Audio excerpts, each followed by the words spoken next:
Sur quoi écrire dans l'examen écrit du TCF Canada? Bonjour tout le monde.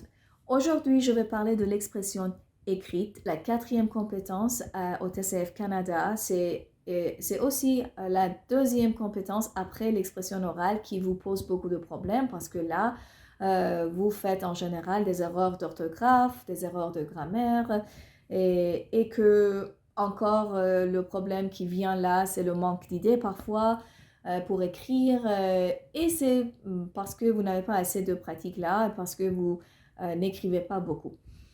Et ok, on va parler des défis dans une autre vidéo, mais aujourd'hui je vous présente ce que vous devez faire.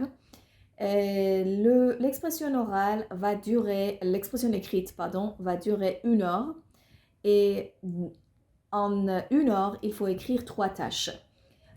C'est à vous de gérer votre temps. En fait, la plupart des candidats, ils mettent 10 minutes, presque 10 minutes à écrire la première tâche. Entre 10 minutes et 15, peut-être, je ne sais pas, 16, 17 minutes à la deuxième tâche. Et puis 20 minutes, 25 minutes pour la troisième tâche.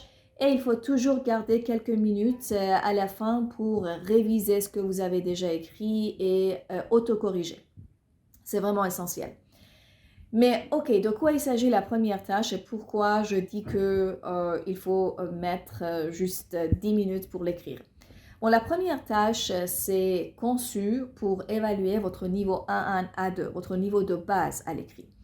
Alors, ce que vous allez écrire là, c'est en général sur un sujet amical, informel. En général, c'est une petite lettre, un petit message, un petit courriel, c'est-à-dire email, à votre ami, ou peut-être à des amis, un groupe d'amis, pour leur dire quelque chose, pour leur annoncer quelque chose, pour partager avec eux une expérience ou quelque chose comme ça. Donc, c'est amical, alors c'est pas vraiment compliqué et il faut pas vraiment parler de façon formelle, écrire de façon formelle ou d'utiliser les mots plus sophistiqués, de registres plus élevés. Non, avec une grammaire de base, quelques bonnes phrases, quelques expressions idiomatiques qu'on utilise entre les amis, vous pouvez écrire votre lettre ou votre message. Donc, c'est assez simple. C'est pourquoi je dis qu'avec un petit peu de connaissance, un petit peu de pratique sur l'expression écrite, surtout en écrivant de petits messages, vous arrivez à accomplir cette première tâche avec réussite et qu'il n'y aura pas vraiment d'erreur à corriger, que c'est simple, assez, qu'à l'examen, vous n'aurez même pas à penser. C'est-à-dire que spontanément, quand vous lisez la consigne, la question, vous pouvez vous mettre à écrire là-dessus et voilà, donc c'est vraiment quelque chose qui ne doit pas poser beaucoup de problèmes parce que ce que vous devez utiliser là, c'est la grammaire de base et le vocabulaire de base, rien de plus.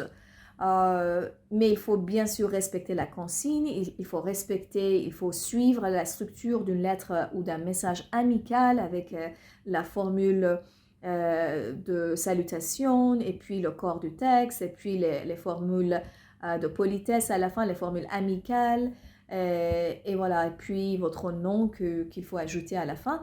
Et c'est la structure d'une lettre amicale que vous devez respecter.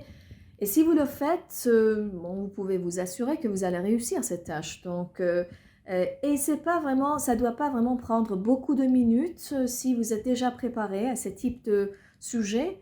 Ça va vous prendre maximum 10 minutes pour l'écrire. Voilà, donc dans les prochaines vidéos, je vais parler d'autres tâches à l'expression écrite. Si jamais vous avez des questions, n'hésitez pas à les mettre dans les commentaires. À plus!